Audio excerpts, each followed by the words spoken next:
World changes and become reality in the near future.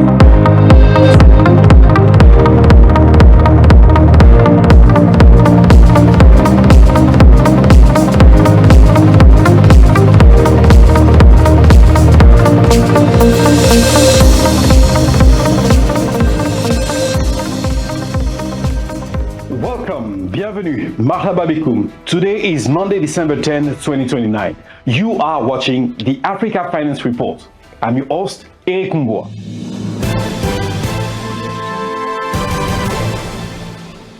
Live from Paris, joining us now is our field correspondent Fatou Mbida, reporting on the breakthrough story. Good morning. In February 2028, amid an unprecedented wave of consolidations, we broke the news about the rise of FEBA, first eco-bank of Africa, resulting from the merger of three leading African banks. The Pan-African powerhouse continues its growth and international expansion. Official sources confirmed the acquisition by FEBA of Compagnie Générale, the fifth largest European financial conglomerate. The $50 billion transaction is mainly financed by a share swap. Interviewed by our colleagues from Jeune Afrique, Sim Awori, CEO of FEBA, declared that his company's strong market capitalization was instrumental to the operation's success. Back to you, Eric. Thank you, Fatou. You heard it here first, ladies and gentlemen. The African Titan is taking the European banking sector by storm.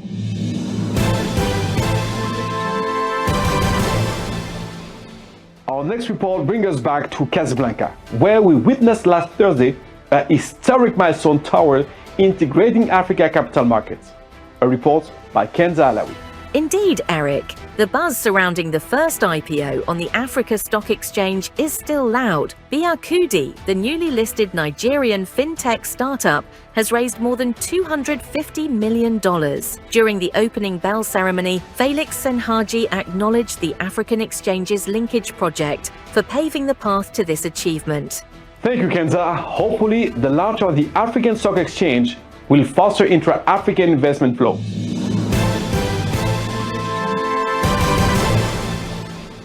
Africa's financial inclusion has been saluted during the World Bank's annual meeting last October in Addis Ababa. Our deep dive segment sheds light on the progress made by the host country. A report by Tesfaye Bikila. Ethiopia recently joined the ranks of 20 African nations that have reached 100% financial inclusion. Central Bank Governor Mamo Miretu credits the widespread adoption of digital tools and improvement of financial literacy, thanks to public and private initiatives that have facilitated the development of innovative banking and insurance products tailored to the informal workforce, an achievement given that only 50% of the population had access to financial services just 5 years ago. Today's reports showcase how mobilizing Africa's financial power is key to unlocking the continent's potential. AFIS 2029, starting in Casablanca, is a renewed opportunity to get momentum. Thank you for joining us, and see you next week as we bring you more stories of African financial trailblazers. Goodbye and good day.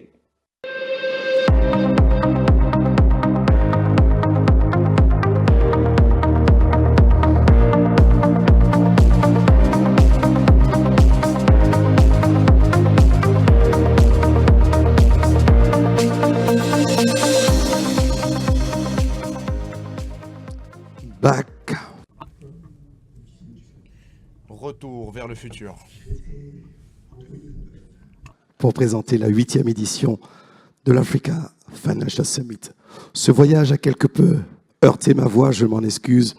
Et pour cela, je serai avec mon très cher Nicolas, mon cascadeur vocal, que je vous demande d'applaudir, s'il vous plaît. Vous connaissez peut-être pas le concept de cascadeur vocal. Je ne vais pas me lancer dans la foule. Il y a peut-être des filets, mais ce n'est pas pour moi. C'est comme dans tous les grands opéras. Il y a toujours un deuxième ténor dans les parages. Si on en trouve un troisième, on va chanter, c'est ça? Peut-être. Dans ce journal télévisé futuriste, mais réaliste, Eric vous présentait des reportages qui parlaient de success story et de réalisations ambitieuses. Mais ce n'est pas une utopie. Non, cette fiction dépendra de l'intensité de nos échanges. Elle dépendra de l'audace de nos propositions et surtout de la consistance de nos collaborations durant ces 2 jours. C'est ensemble, je pense, que nous pousserons l'imaginaire de cette écosystème financier africain pour en faire une réalité, un succès planétaire. Ce futur est à portée de main. Excellences, Madame la Ministre, Mesdames, Messieurs les Ministres, Messieurs les gouverneurs de banque centrale, Mesdames et Messieurs les présidents des autorités de régulation, Madame et Messieurs les ambassadeurs, Madame et Messieurs les directeurs généraux, chers professionnels de la finance, illustres invités, et chers membres de la presse, nous sommes bien en 2024, ici à Casablanca, et je vous souhaite la bienvenue à la 3e édition de l'Africa Financial Summit, organisée par Jeune Afrique Media Group et IFC pour la première fois au Maroc. Marhaba, comme on dit ici. Merci de vous applaudir et merci d'avoir répondu à cette invitation. Je suis Nicolas Norbroek, éditeur de The Africa Report du groupe Jeune Afrique, et c'est un immense privilège pour moi d'agir comme un des 2 maîtres de cérémonie et cascadeur vocal de cet événement qui rassemble les sommités de la finance africaine et internationale.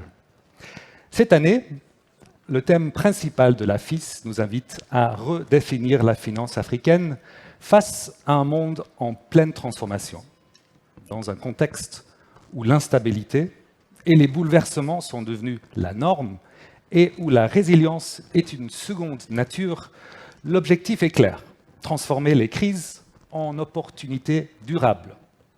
Transformer, dépasser les crises et donc créer des opportunités est plus que jamais le fil rouge de la FIS, pour reprendre les termes de la directrice de cet événement, Ramatoulaye Goudiaby.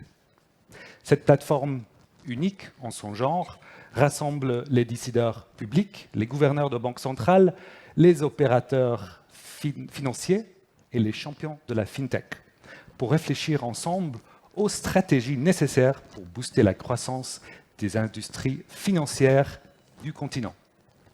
Les 50 sessions, les 181 speakers et les espaces d'exposition et de networking offriront des opportunités uniques de réflexion et d'action. Qui sait? Peut-être que les éléments fictifs de ce téléjournal de 2029 naîtront des discussions fructueuses qui commenceront ici. Tomorrow starts today. And if I can switch from Molière to Shakespeare. Alors je vais m'exprimer en anglais. C'est un vrai plaisir de voir tellement de visages familiers. C'est cette communauté qui va nous permettre d'avancer.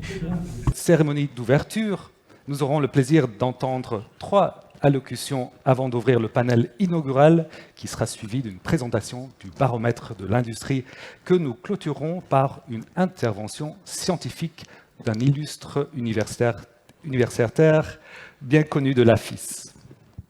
Et justement, pour ouvrir cette cérémonie, permettez-moi ici d'inviter une personnalité visionnaire, un homme qui n'attendra pas 2029 pour créer des événements continentaux de grande envergure, comme l'Africa CEO Forum ou la FIS. Ma voix s'éteint pour laisser la place ici à M. Amir Benyamin, que je demande d'applaudir très fort. CEO de Jeune Afrique Media Group et président fondateur de la FIS. Bravo la cascade, bravo. Excellent. Merci. Bonjour à tous. Madame la ministre, Mesdames et Messieurs les ministres, Mesdames et Messieurs les gouverneurs de banques centrales, présidents d'autorités de régulation, présidents d'institutions, chers participants, chers amis, c'est un très grand plaisir de vous accueillir pour cette 3e édition de l'Africa Financial Summit. C'est un grand plaisir de vous accueillir au Maroc. Je vais commencer par remercier Madame la ministre des Finances, Nadia Feta, et toutes les institutions financières du Royaume qui nous ont aidés à organiser cette conférence et qui nous accueillent aujourd'hui ici à Casablanca. Alors pour la petite histoire, c'est à Casablanca que nous avons décidé de lancer l'Africa Financial Summit, après avoir constaté combien la vision panafricaine de l'industrie qui était au Maroc avait été un catalyseur de transformation pour le secteur. Que ce soit les 3 grands groupes, les fleurons de la banque et de l'assurance, que sont Attijari Wafa, le groupe BCP, le groupe Bank of Africa, que ce soit la place financière de Casablanca, qui a su en quelques années attirer plus de 200 investisseurs internationaux qui s'intéressent au continent à partir de Casa, que ce soit par la capacité d'acteurs privés nationaux à reprendre seuls des filiales de grands groupes internationaux. Toutes ces réussites sont le résultat d'une vision panafricaine de l'industrie. Alors cette vision, c'est d'abord celle de Sa Majesté, le roi Mohamed VI, qui très tôt a poussé les entreprises marocaines à faire du reste du continent un enjeu de développement et de le faire avec un esprit de partenariat sud-sud. C'est aussi la vision des régulateurs, Banque centrale, ministère des Finances, autorité de régulation, qui a encouragé l'initiative privée en dehors des frontières et qui, ce faisant, a veillé à ce que cela se fasse dans un développement harmonieux.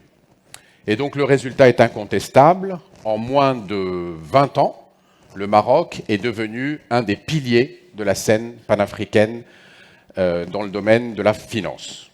Et donc je crois qu'à un moment où nous sommes tous en train de réfléchir au modèle de croissance pour l'Afrique, à essayer de conquérir cette souveraineté économique, les performances du Maroc dans ce domaine sont un modèle et je pense méritent d'être saluées.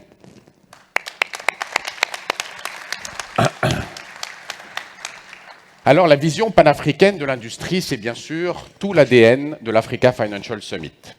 Nous avons créé cette conférence avec 3 convictions fortes. La première, c'est qu'il fallait bien sûr que l'Afrique conquiert sa souveraineté économique.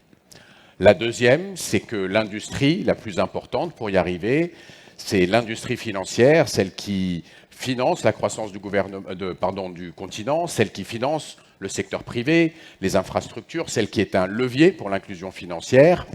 Et cette industrie financière, si nous voulons arriver à la développer, cela doit se faire avec une vision panafricaine pour arriver à cette véritable Afrique des services financiers que nous devons construire ensemble, sans tabou, avec beaucoup d'ambition et la volonté très ferme d'abolir les frontières financières du continent. Alors bien sûr, il y aura quelques obstacles devant nous. La plupart sont réglementaires et c'est pour ça que nous avons créé l'Africa Financial Summit et que nous l'avons structuré comme une plateforme de dialogue public-privé. Je voudrais remercier la trentaine de décideurs publics, ministres des Finances, gouverneurs de banques centrales, autorités de régulation qui sont là aujourd'hui. Dès la première édition en 2022, ils ont tous répondu présents pour engager le dialogue avec les banquiers, les assureurs, les fintechs, les investisseurs institutionnels. Mais il y a aussi des obstacles psychologiques lorsqu'il s'agit de dépasser les nationalismes pour imaginer, comme nous l'avons fait dans ce film d'ouverture, un grand groupe africain de la banque ou de l'assurance qui puisse aller à la conquête du continent, qui puisse aller à la conquête de l'international avec des capitaux africains, nigérians, marocains, ivoiriens, kenyans. Et donc c'est cette vision-là panafricaine que nous aimerions développer. Et l'Africa Financial Summit sera là, en tout cas, pour lever les obstacles, pour essayer de favoriser les rencontres. Et si j'en juge par le niveau de participation, nous avons commencé l'Africa Financial Summit, nous étions 500, et nous sommes aujourd'hui plus de 1000 personnes. Je vois qu'il y a déjà beaucoup de gens qui sont encore debout et qui n'ont pas trouvé de place. Alors, c'est un objectif que je sens qui est partagé, mais c'est aussi un objectif qui est incarné. Chaque année, un certain nombre d'entre vous, un petit peu en rotation, s'illustrent par cette volonté de développer une vision panafricaine pour leur groupe. Je voudrais en citer quelques-uns qui se sont illustrés cette année, en 2024, depuis la dernière édition de l'Africa Financial Summit, à commencer par mon ami M. Aigboje Aigimokwede, qui est le chairman du groupe nigérian de banque assurance Access et Coronation. C'est un groupe qui, au cours des 12 derniers mois, a acquis le groupe Afrasia, le groupe panafricain d'Afrique de l'Est Afrasia. C'est un groupe qui a acquis 4 ou 5 filiales de Standard Chartered au cours des 12 derniers mois. Et donc, c'est une des illustrations de la réussite de nos acteurs panafricains. Autre Autre acteur du secteur que j'ai vu tout à l'heure, c'est M. Idrissa Nassa, qui est avec nous aussi aujourd'hui, qui a construit en moins de 10 ans un groupe régional puissant et qui vient aussi, lui aussi, d'acquérir un certain nombre de filiales de la Société Générale et de Standard Chartered au cours des 12 derniers mois. Et dernier groupe, qui est aussi marocain, c'est le groupe HPS, qui est dirigé par son président directeur général, M. Abdeslam Alaoui, qui lui est allé jusqu'en Irlande, pour le coup, pour parfaire son dispositif. C'est un des leaders des moyens de paiement et de la monétique. C'est un des leaders marocains et internationaux de ce secteur. Et donc, ce sont 3 noms, 3 illustrations parfaites de l'Afrique des services financiers que nous aimerions voir se développer.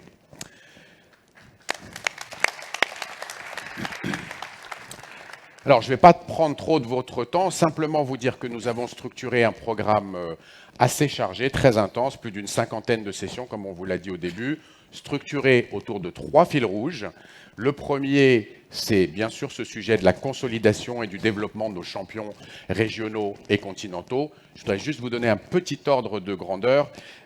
Si nous prenons quand même l'Union européenne, qui a été un des acteurs en matière de création d'ensemble de services financiers assez efficaces, nous devrions avoir comme objectif pour nos groupes, en moyenne, de doubler leur total de bilan pour avoir le niveau de consolidation qui existe sur le marché européen.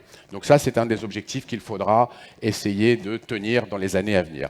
Deuxième fil rouge, la facilitation du commerce intra-africain, en faisant de l'interopérabilité des paiements un enjeu majeur pour l'industrie. Et troisième fil rouge, bien sûr, la mobilisation de l'épargne africaine. Elle est aujourd'hui évaluée à près de 500 milliards de dollars. Il y a plein de pistes pour y arriver. On a commencé à avancer sur la question de l'intégration des marchés de capitaux. Je crois que des projets comme Euronext, notamment en Europe, peuvent être des modèles à suivre. Et aussi la nécessité de faciliter la création de produits et de services financiers pour les investisseurs, petits dans l'inclusion financière ou grands pour structurer des grands projets. Voilà, ça sera l'essentiel de notre programme. Je voudrais, avant de laisser la place à mon ami Sergio, qui est là, je voudrais remercier bien sûr tous ceux qui nous ont aidés à organiser cette conférence, à commencer par vous, Madame la Ministre, encore une fois, dont les équipes ont été particulièrement exigeantes et ambitieuses à la hauteur du projet que nous conduisons ensemble. Je voudrais remercier bien sûr toutes les équipes d'AFC, le directeur général, M. Maktar Diop, son vice-président pour l'Afrique, Sergio Pimenta, et bien sûr le directeur Afrique pour les services financiers, M. Aliou Maïga, que j'ai vu dans le coin, et bien sûr toutes leurs équipes. C'est important de rappeler combien cette institution a été pionnière dans le financement de l'industrie des services financiers et qu'elle en reste encore aujourd'hui un pilier. Je voudrais remercier également tous nos sponsors qui nous ont accompagnés depuis le début de la création de cette conférence en 2022. Je voudrais remercier tous ceux qui nous ont rejoints cette année. J'espère que les années qui viennent vont nous donner l'occasion de poursuivre ce travail ensemble. Je voudrais remercier bien sûr toutes les équipes de Jeune Afrique Media Group qui ont préparé cette conférence avec enthousiasme et énergie pour faire des événements que nous organisons un moment d'excellence du capital africain et un moment de développement de la croissance important pour tous les acteurs du continent. Voilà, je vous souhaite à tous une excellente conférence. Je vous remercie, un très bon séjour à Casablanca. Merci à tous.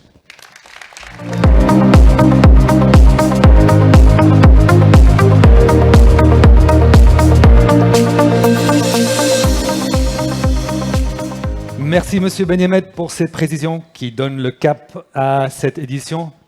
Eric revient, il répare juste la machine à traverser le temps qui a rencontré quelques problèmes.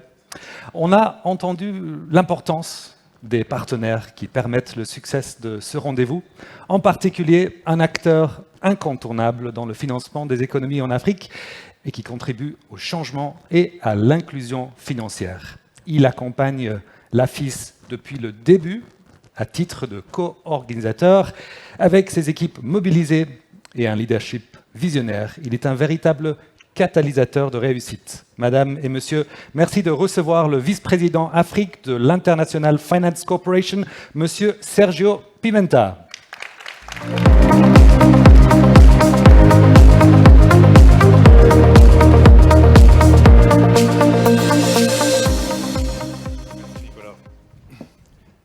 Excellences, Madame la Ministre, Mesdames et Messieurs les ministres, gouverneurs de banques centrales, régulateurs, chers présidents, directeurs généraux d'institutions financières, chers amis, cher Amir et l'équipe de Jeune Afrique Media Group, Mesdames et Messieurs, bonjour. Je suis vraiment très honoré d'avoir l'opportunité de vous parler ce matin et de vous accueillir à l'Africa Financial Summit 2024, ici à Casablanca.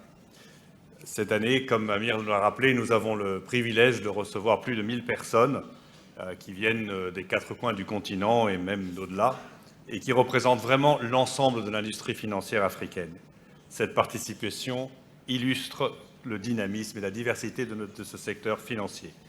Et je me réjouis vraiment de voir l'ampleur que cet événement prend chaque année, une ampleur de plus en plus forte, et qui devient vraiment un des temps forts de l'économie africaine pour les secteurs financiers en Afrique. Mais avant de faire quelques remarques sur ce summit, je voudrais tout d'abord remercier le chaleureux accueil que le Royaume du Maroc nous offre à tous. Cette marque particulière d'hospitalité nous honore énormément. Elle intervient évidemment un an après la tenue de nos assemblées annuelles du groupe de la Banque mondiale et du Fonds monétaire à Marrakech. Et elle montre le rôle que le Maroc joue dans l'économie à la fois africaine mais également mondiale, et tout particulièrement Casablanca jouant un rôle de plaque tournante pour l'industrie financière, à la fois pour le Maroc mais au-delà pour le continent africain.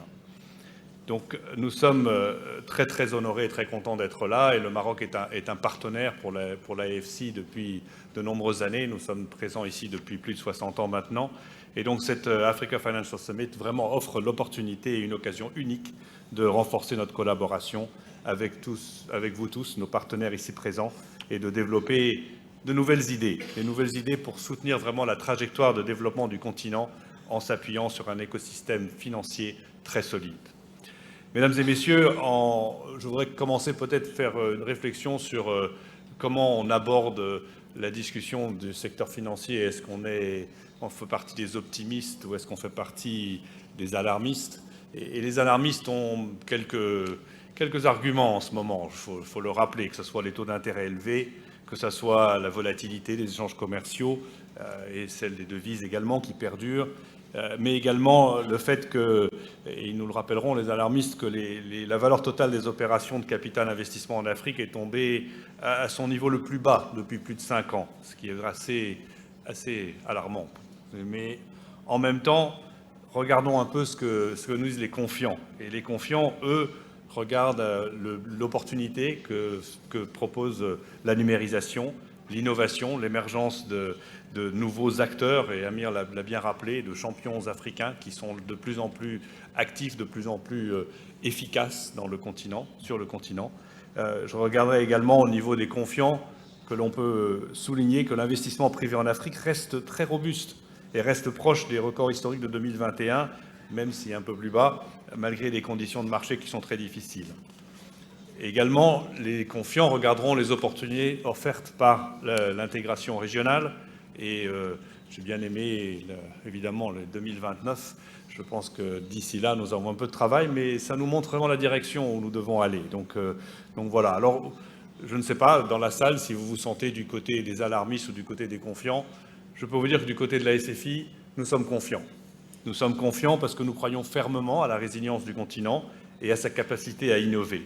Et nous sommes confiants parce que nous croyons fermement à la capacité de vous tous ici dans la salle de transformer ce continent et de le mener vers le chemin qu'il doit suivre. Le continent possède tous les atouts pour être à la pointe de l'innovation numérique, à la pointe de l'agriculture durable et à la pointe des solutions d'infrastructures vertes. De notre côté, nous sommes prêts à le soutenir et c'est ce que nous avons fait. Je me permets de vous rappeler que sur les 14 milliards de dollars qui ont été engagés par AFC sur le continent africain en 2024, en notre année fiscale 2024, nous avons engagé près de 3,2 milliards pour le financement à long terme pour le secteur financier en Afrique. C'est donc un montant historique et nous continuerons à soutenir ce secteur financier et notamment à soutenir les champions africains. Nous l'avons fait et nous continuons à le faire alors quand nous voyons comment ils montent en puissance dans le développement du secteur financier africain. Cela montre vraiment, c'est un témoignage, je dirais, de l'importance que nous accordons au partenariat avec les institutions financières africaines et l'importance que nous accordons, je l'ai dit, à l'innovation que nous voulons soutenir de plus en plus. Nous le faisons dans les pays comme le Maroc, les pays qui sont des pays, j'allais dire, plateformes ou des pays clés dans le secteur financier, mais nous le faisons aussi à travers le continent en nous focalisant également sur des pays plus petits, des pays où les marchés financiers sont moins développés et qui ont besoin de plus de soutien. Je me permets de vous rappeler que nous venons d'avoir, il y a quelques jours, la décision d'une allocation record de 100 milliards de dollars pour l'AID, l'Association internationale de développement de la Banque mondiale, et que ce guichet cela va nous permettre également augmenter le guichet secteur privé et de déployer des ressources que nous appelons mixtes, des ressources subventionnées, pour soutenir le développement du secteur. Nous avons également développé un nombre de nouveaux outils pour permettre d'accroître la mobilisation du secteur privé. Et nous jouons évidemment un rôle important en soutenant les fonds d'investissement. Nous avons également co-investi dans des obligations régionales. Donc ce genre de structures importantes et innovantes sont celles que nous voulons soutenir. Je voudrais me focaliser sur ce que nous voulons faire à l'avenir et nos priorités en termes de développement. Et je crois que ces priorités sont très alignées avec les priorités que nombreux dans la salle ont. Et je les résumerai en 3 points. D'abord, renforcer le financement du secteur agricole à travers le secteur financier pour stimuler la sécurité alimentaire. Deuxièmement, intensifier les efforts pour accroître l'accès au financement des micro, petites et moyennes entreprises. Et enfin, des levées de fonds pour atténuer les effets du changement climatique et s'y adapter. Quand il s'agit de la sécurité alimentaire, comme nous le savons tous, l'Afrique continue à importer des denrées alimentaires alors qu'elle pourrait non seulement être autosuffisante, mais également exporter. Alors, afin de répondre à cette demande et à celle d'une population croissante, il faut absolument augmenter la productivité agricole. Nous venons de lancer une initiative innovante de soutien aux agtech, donc aux entreprises de la technologie dans le secteur agricole, pour intégrer la technologie dans les programmes de financement innovants pour des acteurs de la chaîne de valeur agricole. Cette initiative, qui est tout à fait unique, vise à augmenter la productivité agricole et améliorer l'accès au financement pour les petits exploitants. Cela a été rendu possible grâce aux données et à l'agriculture de précision alimentée par l'intelligence artificielle. Un excellent exemple à ce titre est le partenariat avec une start-up marocaine qui s'appelle Sowit. Ici au Maroc, nous l'avons aidé et également une institution locale de microfinance qui s'appelle Alamana. Et nous avons soutenu la stratégie d'expansion de Sowit ainsi que la mise en place par Alamana d'un mécanisme de partage de risques garantissant jusqu'à 3 millions de dollars de financement. Cette approche est encore à la phase pilote, mais elle a considérablement élargi l'accès au financement et le soutien aux producteurs de blé marocains, améliorant ainsi la productivité et les niveaux de revenus dans le secteur agricole à l'échelle locale. Nous sommes convaincus que ce modèle peut être développé, accru et pourra avoir une échelle à la fois nationale et continentale. D'ailleurs, il y aura un panel sur l'agriculture qui aura lieu ici demain et je vous invite à y assister. Deuxième point que je mentionnais, c'est le soutien aux micro et petites et moyennes entreprises. Et le coût que ces entreprises ont pour avoir un accompagnement financier demeure extrêmement élevé. On voit qu'il y a un déficit de financement qui est estimé à plus de 330 milliards de dollars en Afrique subsaharienne et à plus de 180 milliards de dollars en Afrique du Nord et au Moyen-Orient. Et il faut absolument combler ce déficit. Alors c'est là où l'adoption du numérique, l'amélioration des analyses des données, l'utilisation de modèles commerciaux innovants, le développement de partenariats nous permettrait de vraiment, à tous les partenaires financiers, d'élargir l'accès aux micro, aux petites et moyennes entreprises, aux services bancaires à une vitesse exponentielle. Donc il faut favoriser cet écosystème et nous intervenons à ce niveau-là. Permettez-moi, avant de clore, de mentionner le troisième point, la question de l'agenda climatique. Comme nous le savons, c'est le grand défi de notre époque qui impacte profondément les perspectives de croissance du continent africain. Nous avons fait de ce défi une priorité et nous déployons une large gamme d'instruments financiers pour y répondre de manière proactive en associant des parties prenantes publiques, privées, ainsi que des institutions locales et internationales. Il est absolument essentiel de favoriser une réponse concertée à la hauteur des enjeux de la crise climatique à laquelle l'Afrique doit faire face. Nous avons, il y a juste un mois, mobilisé les institutions financières internationales pour aider la Banque arabo-africaine internationale, AAIB, en Égypte, a lancé la première obligation de développement durable destinée au financement vert.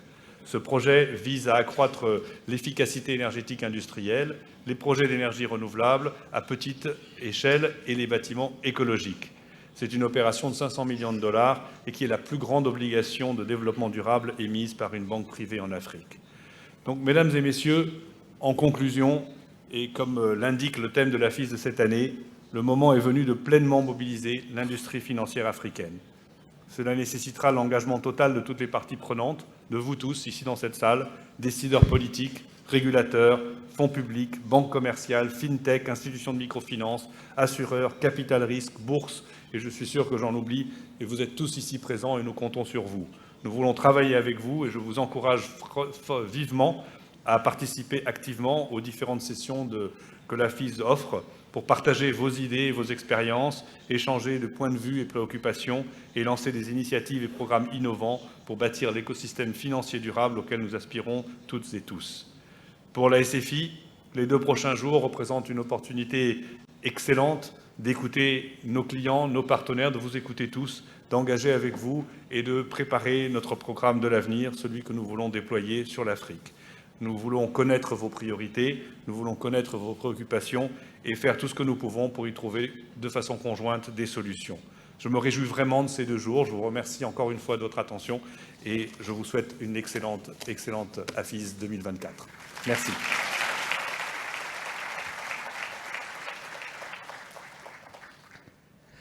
Merci, Monsieur Pimenta, et bravo à vos équipes pour cette collaboration fructueuse.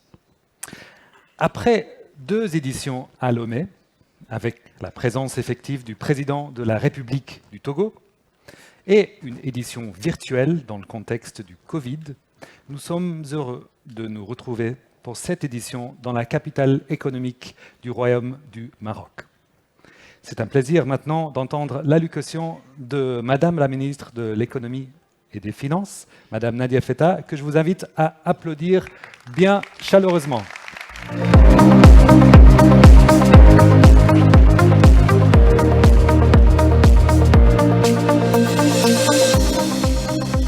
Mesdames, Messieurs les ministres, Mesdames, Messieurs les gouverneurs de banque centrale, Mesdames, Messieurs les présidents des autorités de régulation, Excellences, Mesdames, Messieurs les ambassadeurs, Mesdames, Messieurs les présidents directeurs généraux d'institutions financières, distingués invités, cher Amir, cher Sergio. Bienvenue à Casablanca, là où l'histoire et l'avenir de l'Afrique se croisent pour cette édition de l'Africa Financial Summit 2024. Cette métropole dynamique, carrefour historique entre l'Afrique, l'Europe et le monde arabe, a toujours été un lieu de rencontre et de décision stratégique pour le continent. Permettez-moi avant toute chose de rendre un hommage particulier à Sa Majesté le roi Mohammed VI, que Dieu l'assiste, dont la vision panafricaine inspire chaque action entreprise dans le royaume.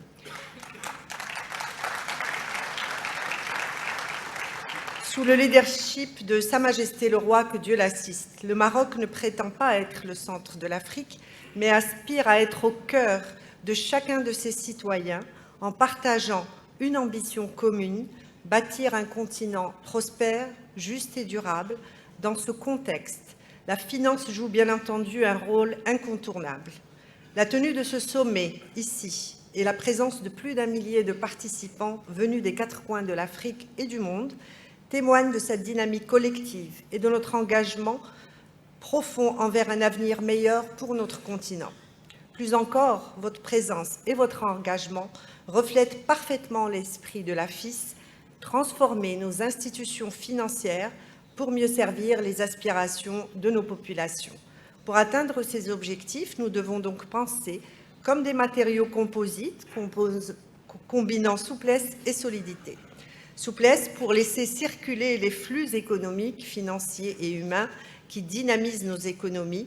Solidité pour bâtir des bases robustes et résilientes face aux défis économiques et géopolitiques. C'est dans cet esprit que je voudrais très rapidement balayer 3 thèmes fondamentaux. La fluidité, celle qui vise à améliorer la circulation des capitaux, à les orienter vers des usages stratégiques et à les rendre accessibles à tous. La solidité, qui concerne les fondations de notre système financier, régulation, gouvernance et résilience macroéconomique, et enfin la libération des énergies en mobilisant des financements innovants pour répondre aux défis cruciaux de la transition écologique et de l'inclusion sociale. Ces thèmes ne sont pas isolés, mais s'entrelacent pour définir une vision cohérente de l'avenir financier de l'Afrique, un avenir où la finance devient un levier puissant au service du développement durable. Mesdames et messieurs, dans le paysage économique mondial, la fluidité des capitaux est le socle sur lequel repose l'innovation, la croissance et la prospérité. En Afrique, où les besoins de financement pour les infrastructures, la transition écologique et l'inclusion sociale dépassent les 1 200 milliards de dollars d'ici 2030. La circulation efficace des capitaux devient une nécessité stratégique. Pourtant, le continent fait face à des obstacles structurels, réglementaires et technologiques qui freinent cette dynamique essentielle. L'Afrique, avec ses 54 pays, aux régulations, aux devises variées, reste un espace économique fragmenté. Cette réalité complique la libre circulation des capitaux et se traduit par des défis majeurs. Malgré des initiatives prometteuses, comme le Pan-African Payment and Settlement System, conçu pour faciliter les paiements transfrontaliers, environ 80% des transactions intra-africaines passent encore par des devises étrangères, augmentant ainsi les coûts et les délais. À cela s'ajoute le coût prohibitif des transferts d'argent. Pour envoyer 200 $ en Afrique subsaharienne, cela coûte 8% en moyenne, et selon la Banque mondiale, contre 6% à l'échelle mondiale. Ce fardeau freine les échanges économiques et réduit l'impact des envois de fonds de la diaspora, qui représentent tout de même près de 95 milliards de dollars en 2022. Face à ces défis, plusieurs solutions émergent pour améliorer la fluidité des capitaux. Le PAPSS, soutenu par la Banque africaine d'import-export, permet désormais des paiements de transfrontaliers en devises locales, promettant une économie annuelle de près de 5 milliards de dollars. Parallèlement, les fintechs africaines, à l'instar de Flutterwave, M-Pesa et Chipper Cash, redéfinissent l'accès aux services financiers en connectant des millions de personnes, y compris dans les zones rurales. Ce marché, en pleine expansion, devrait croître de 20% par an et atteindre 40 milliards de dollars d'ici 2025. Cependant, ces avancées ne suffisent pas à surmonter les défis liés à la faiblesse des infrastructures numériques et à l'hétérogénéité des régulations. Près de 50% de la population africaine n'a pas accès à Internet, freinant l'adoption des solutions numériques. En outre, les investisseurs internationaux, influencés par des perceptions de risques élevés, continuent de se détourner de l'Afrique. En 2023, le continent n'a attiré que 3% des investissements mondiaux en infrastructures, un chiffre totalement insuffisant pour répondre à ces besoins.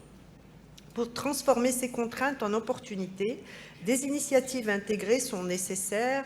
La ZLECAf, en simplifiant les cadres réglementaires et en promouvant les échanges inter-africains, joue un rôle clé dans la réduction des barrières. De plus, l'adoption de monnaies numériques de banques centrales, déjà explorée par des pays comme le Nigeria, peut accélérer les paiements transfrontaliers tout en favorisant l'inclusion financière. Toutefois, la fluidité des capitaux ne se limite pas à des aspects techniques. Elle est un levier stratégique pour transformer les économies africaines. En améliorant l'accès au financement pour les petites et moyennes entreprises, qui représentent 90% des entreprises africaines, elle stimule la croissance et l'emploi. Elle est également essentielle pour orienter les capitaux vers des projets d'énergie renouvelable, d'infrastructures durables, nécessaires à une transition écologique réussie. Pour que cette vision devienne réalité, l'Afrique doit conjuguer investissement dans les infrastructures numériques, harmonisation des cadres réglementaires et adoption d'outils innovants. Cela passe par un engagement collectif à construire un écosystème intégré où les capitaux circulent efficacement, soutenant ainsi une croissance équitable et durable pour tout le continent. La fluidité est bien plus qu'une exigence technique, elle est la clé d'un avenir où chaque transaction, chaque innovation et chaque opportunité atteignent leur plein potentiel. Mesdames et messieurs, Si la fluidité des capitaux est un levier indispensable pour accélérer l'intégration économique africaine, elle ne peut à elle seule garantir un système financier durable. Pour que cette circulation soit efficace et bénéfique, elle doit s'appuyer sur des bases solides. La solidité représente la fondation sur laquelle repose toute économie résiliente, une régulation rigoureuse, des équilibres macroéconomiques maîtrisés et une gouvernance exemplaire. L'Afrique, dans sa quête de transformation économique, doit renforcer la robustesse de ses institutions financières pour attirer la confiance des investisseurs tout en garantissant la stabilité à long terme. La solidité d'un système financier repose sur sa capacité à absorber les chocs, à inspirer confiance et à soutenir une croissance équilibrée. En Afrique, où les économies sont souvent vulnérables aux fluctuations des prix des matières premières, à l'instabilité géopolitique, à une dette croissante, bâtir une base solide est une priorité stratégique. L'un des principaux défis est la régulation. Bien que de nombreux pays africains aient adopté les normes internationales comme Bâle III, leur mise en œuvre demeure inégale. Une régulation robuste combinée à une supervision efficace est donc essentielle pour renforcer la résilience des institutions financières face aux risques. Les équilibres macroéconomiques constituent un autre pilier fondamental. En 2023, le service de la dette publique en Afrique a atteint 163 milliards de dollars, un fardeau qui limite les capacités des gouvernements à investir dans des secteurs stratégiques comme l'infrastructure, l'éducation et la santé. Une solution clé réside dans l'amélioration de la mobilisation des ressources domestiques. Avec un ratio recettes fiscales sur PIB moyen de 16%, contre une moyenne mondiale de 25%, il existe un potentiel considérable à exploiter. Outre ces aspects financiers, la solidité repose également sur une capacité d'adaptation aux transformations globales. La montée des fintechs et des néobanques en Afrique représente une opportunité unique de moderniser les systèmes financiers, mais leur succès dépend des cadres réglementaires flexibles. Ces nouveaux acteurs ont permis de connecter des millions de personnes non bancarisées aux services financiers. Pour les intégrer pleinement, il est impératif d'élaborer des régulations qui équilibrent innovation et stabilité. En parallèle, la résilience climatique est une dimension souvent sous-estimée mais essentielle de la solidité économique. Avec une augmentation de 75% des catastrophes climatiques en Afrique entre 2014 et 2023, les économies africaines doivent se doter de mécanismes de gestion des risques climatiques. Cela inclut l'émission d'obligations vertes qui, bien que représentant 588 milliards de dollars au niveau mondial en 2023, n'ont atteint que 2 milliards de dollars en Afrique.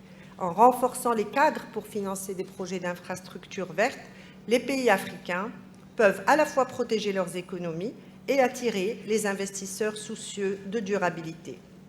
Enfin, la solidité d'un système financier se construit aussi à travers la coopération régionale. Des initiatives comme le Fonds africain de solidarité financière, qui promeut des mécanismes de garantie collective pour réduire les risques liés aux investissements, démontrent l'importance de l'intégration régionale. Cette coopération peut permettre de mutualiser les ressources, de renforcer la crédibilité des institutions financières et de mieux répartir les risques au sein du continent. En renforçant la régulation, en maîtrisant les équilibres macroéconomiques et en intégrant des dimensions innovantes, l'Afrique peut poser les bases d'un système financier robuste. Cette solidité est essentielle pour stimuler la confiance des investisseurs, renforcer la résilience face aux crises et soutenir une croissance durable. Cependant, cette stabilité n'est qu'un point de départ. Pour transformer les potentialités africaines en dynamique concrète, il est impératif de libérer les énergies qui sommeillent dans les populations, dans les institutions et les innovations. Mesdames et messieurs, pour transformer ces défis en opportunités, l'Afrique doit libérer ses énergies latentes, qu'elles soient humaines, qu'elles soient financières ou institutionnelles. Cette libération est essentielle pour répondre aux besoins de financement croissants, soutenir la transition écologique et bâtir un État social inclusif. La mobilisation massive des ressources, l'innovation financière et l'inclusion économique sont autant de leviers pour déverrouiller ce potentiel. Le financement des grands projets africains reste un défi central. Chaque année, l'Afrique doit combler un déficit de financement de 108 milliards de dollars pour les infrastructures et 250 milliards de dollars pour répondre à des besoins climatiques selon la Banque africaine de développement. Pourtant, les instruments financiers adaptés, comme les obligations vertes, sont sous-utilisés. En 2023, donc, je disais, ils ne représentaient que 2 milliards en Afrique. Pour attirer davantage de capitaux vers des projets durables, les cadres réglementaires doivent être renforcés pour offrir transparence et sécurité aux investisseurs. L'émission croissante d'obligations vertes et sociales par des pays comme le Maroc et l'Égypte, comme nous le disait à l'instant Sergio, montrent la voie. Ces initiatives, si elles se multiplient, pourraient transformer le continent en une destination privilégiée pour les investissements responsables. Des modèles innovants émergent déjà. La Banque centrale des États de l'Afrique de l'Ouest expérimente des prix concessionnels pour soutenir des secteurs stratégiques. Ces initiatives doivent être amplifiées et adaptées à d'autres régions, créant ainsi un environnement monétaire favorable à l'investissement. Mais la finance ne doit pas seulement soutenir la croissance économique, elle doit également renforcer l'inclusion sociale. Bâtir un État social inclusif est un impératif pour garantir l'accès universel à la santé, à l'éducation et à la protection sociale. Les plateformes numériques, combinées à des innovations comme la microfinance et les gender bonds, peuvent jouer un rôle crucial. Ces derniers, en ciblant des groupes spécifiques comme les femmes entrepreneurs, aident à combler les lacunes en matière de financement inclusif. De plus, le secteur privé doit devenir un acteur central dans la mobilisation des financements nécessaires à la transformation du continent. Actuellement, les investisseurs institutionnels africains gèrent environ 1 800 milliards de dollars d'actifs, mais moins de 3% de ces fonds sont investis dans des actifs alternatifs comme les infrastructures ou les énergies renouvelables. Pour encourager ce type d'investissement, des réformes fiscales incitatives et des mécanismes de financement mixtes doivent être mis en place. Les PPP représentent également un moyen efficace de combler le déficit de financement en associant ressources publiques et capitaux privés. Des projets d'envergure peuvent voir le jour tout en partageant les risques entre les parties prenantes. Des initiatives comme l'Africa 50, qui finance des projets d'infrastructures stratégiques, montre que cette approche peut être un puissant catalyseur de transformation. Enfin, la libération des énergies passe par l'investissement dans le capital humain. Avec 60% de la population africaine âgée de moins de 25 ans, le continent dispose d'un réservoir unique de talents. Ce potentiel reste cependant largement sous-exploité. Pour maximiser cet impact, il est essentiel de réduire les obstacles à la formalisation des entreprises, élargir l'accès à la formation et aux opportunités économiques. L'Afrique doit également miser sur l'internationalisation de ses talents en favorisant des partenariats avec les diasporas et en développant des réseaux transfrontaliers d'expertise. Mesdames et messieurs, la libération des énergies de l'Afrique repose sur un effort collectif. Les gouvernements, les institutions financières, le secteur privé doivent collaborer pour maximiser l'impact des ressources disponibles. Il ne s'agit pas seulement de lever des fonds, mais de bâtir un écosystème qui catalyse l'innovation, renforce les capacités humaines et assure une croissance durable. L'Afrique a tout pour réussir. Un potentiel démographique unique, des ressources naturelles abondantes et une capacité d'innovation sans cesse croissante. En libérant pleinement ses énergies, le continent peut s'imposer comme une force économique mondiale et offrir un avenir meilleur à ses citoyens. La route est ambitieuse, mais elle est aussi inévitable pour un continent résolument tourné vers l'avenir. Le Royaume du Maroc, sous le leadership éclairé de Sa Majesté le Roi, que Dieu l'insiste, se tient prêt à accompagner cette trajectoire. Donc rendez-vous en 2029 à Casablanca pour faire que le film soit une réalité et je vous remercie pour votre attention.